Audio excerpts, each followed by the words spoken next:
Tout compte fait, comme chaque matin avec vous, Éric Revel. Bonjour Éric. Bonjour Patrick, bonjour à tous. Alors, nous allons parler de l'inquiétude et de l'inquiétante chute des groupes français de l'habillement. La liste ne cesse de s'allonger. Les magasins d'habillement, loisirs, chaussures qui déposent le bilan. Une liste vertigineuse, Éric. Absolument, la liste s'allonge de ces enseignes en difficulté ou en faillite qui s'apprêtent à mettre la clé sous la porte.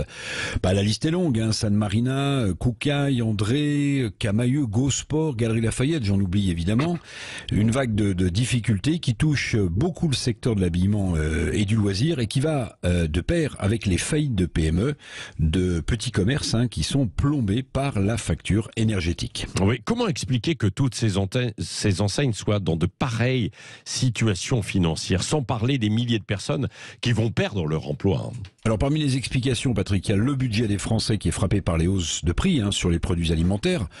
Donc du coup, évidemment, bien logiquement, le budget habillement diminue. Il y a le résultat de l'habillement, de la chaussure qui sont sacrifiés aussi dans les intentions d'achat. Forcément, on a moins de pouvoir d'achat, donc on va à l'essentiel.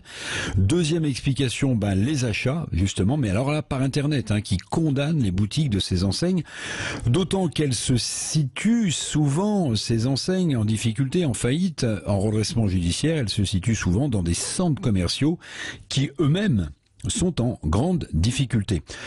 Autre explication, évidemment, ça ne vous surprendra pas, la concurrence chinoise qui bénéficie à des marques comme Shein, Amazon ou Zalando, qui n'ayant pas d'infrastructure, c'est-à-dire des boutiques physiques, des boutiques installées dans les rues, ces enseignes Internet proposent de l'habillement à des prix défiant toute concurrence.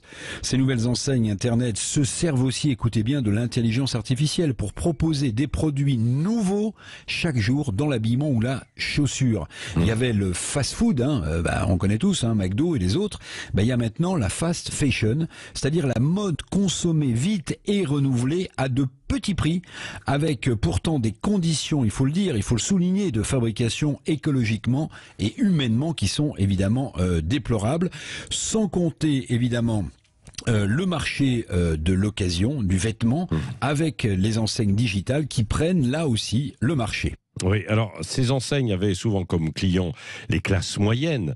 Est-ce que la disparition de ces groupes est à l'image des difficultés justement des classes moyennes, Éric? Oui, vous avez raison, il faut parler des classes moyennes, parce que la disparition de ces enseignes, Koukaï, André, Camaïeu, San Marina, c'est aussi, vous avez raison, l'illustration des grandes difficultés des classes moyennes en France en termes de pouvoir d'achat. Bref, la disparition des marques de vêtements, me semble-t-il, est une chose qui impacte directement les classes moyennes. Ça traduit finalement le fait que ces classes moyennes se paupérisent et disparaissent. Il y a ceux qui sont les plus pauvres et ceux qui sont les plus riches, et les classes moyennes, elles sont en grande difficulté depuis plusieurs années.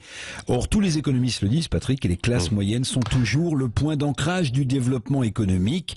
Évidemment, c'est un sujet central qui devrait, j'espère, faire réfléchir notre gouvernement. Oui, merci Éric Revel. Tout compte fait chaque matin donc à 7h25.